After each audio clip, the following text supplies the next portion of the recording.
Mark making with a focus on texture. Here's a list of resources you might need.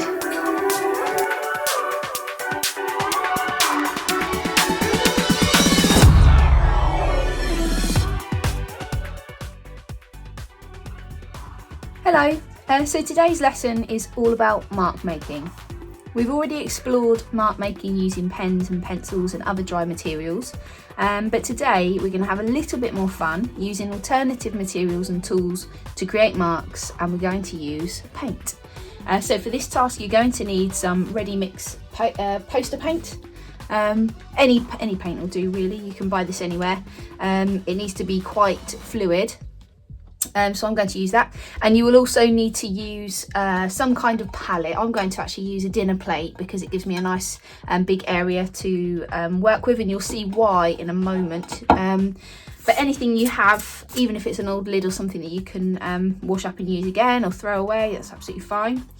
And then for this task you're going to use a number of different materials or tools which can create a mark. So there are no rules, which is the beauty of this lesson. And I'm just going to show you some of the suggestions that I have. It might give you a bit of inspiration about what you can find yourself. So obviously firstly I have this selection of different sticks. I have this rather large twig, and then I have these thinner twigs here. It's nice to find different variations of the same object, so you can compare the marks that they make. I have a washing up brush with quite hard bristles, a nice wide paint brush which I'm going to use. If you want to use a variety of different paint brushes, feel free.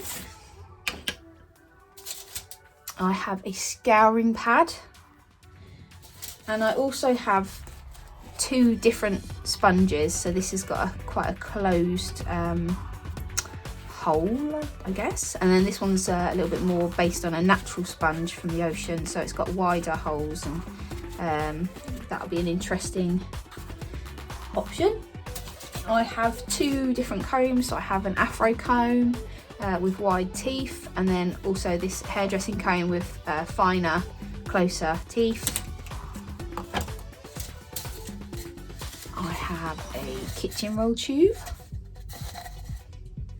a feather. Any feather that you can find would be interesting. I have this peacock feather, so we'll see how that works.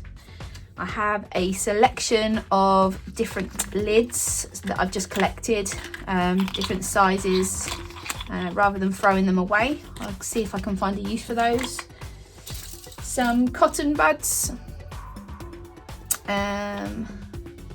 some punchinella. This is actually an art material, but any sort of packaging that you have at home, you might find that it could create an interesting mark. So I know that polystyrene pizza bases sometimes create quite an interesting mark, and they could also be used for printing as well, which is worth knowing. I have a toy car. Toy cars are great, especially if they've got like a pattern on the wheels. Unfortunately this one's flat, but if you have access to any sort of toy car, take a little look at the wheels and we'll see how that pans out in a moment. Just a little bit of wood, any sort of like loose little pieces of wood. This is actually from the back of a canvas, so sometimes if you've ever bought a canvas you'll notice you get a little bag of wooden supports which you're supposed to put onto the back of the frame just to give it strength, but I never seem to use those, so they always come in handy for this kind of task. I have some kitchen towel, I have some foil, and I have some cotton wool. So that's what I've gathered today. And some of these objects I have no idea what kind of mark they're even going to make. So it's going to be a little bit of fun experimentation for me as well as you. Any of these objects that you don't have, please don't worry. Again, this is all about experimentation. Anything you have, it's all about having a little bit of fun, trying to create marks. And I'm just going to do that now, and you can see what kind of marks you can make with the different objects. And what I would encourage you to do as well is to try and create different marks with the same object. Today I'm going to just use a double page in my sketchbook. It's absolutely fine to work directly in your sketchbook if you want to, or if you have another spare piece of paper, A2 is a great size for this task. But absolutely feel free to work on several pieces of paper if you don't have one big piece of paper. Okay, you've also got an option now. You can either section off your paper and you can create marks in each of the sections if that's the way you want to work. Or if, like me, you prefer just to have free reign with one piece of paper, absolutely do that. So that's what I'm going to do now. And I'm going to start off with putting some black paint. I'm just going to work with black paint. You can choose what colour you work with. Doesn't really matter too much about the colour at this stage because it's all about the marks. And then I'm going to get started. So I'm going to start with the sponges. And I'm going to use both sponges at the same time, just sort of compare the marks that they make. And we're going to overlap marks, but not too much because you still really want to make the marks visible. So when you come back to this work later on to get ideas on what you could use in further work, you still need to be able to recognise what marks have been made by what objects.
And there we have it.